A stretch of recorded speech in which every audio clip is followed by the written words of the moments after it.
नव्यानं निवडून आलेले खासदार नरेश म्हस्के हे माध्यमांसमोर आज आलेले आहेत. त्यांचं म्हणणं आहे की शिवसेनेचे 2 खासदार त्यांच्या संपर्कात आहेत. त्यांना आवडलं नाही म्हणे की मुस्लिम मतं त्यांना पडलेत आणि त्यामुळेच त्यांचा मूळ शिवसेनेचा विचार त्यांच्यापासून लांब गेला असं त्यांचं मत आहे आणि त्यामुळेच ते 2 खासदार शिंदे गटामध्ये सामील होण्यास इच्छुक आहेत.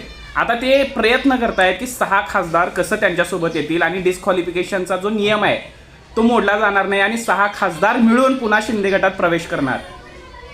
याचा अर्थ समजला का? ते शिंदे गट पुन्हा एकदा शिवसेना फोडण्याच्या प्रयत्नात आहे.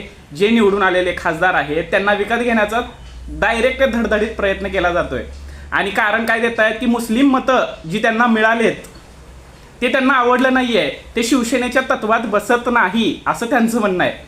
किती नालायकपणा करणार आहात? अजून लोक येडे नाही आहेत, मतदार येडे नाही आहेत जे मतं देतात.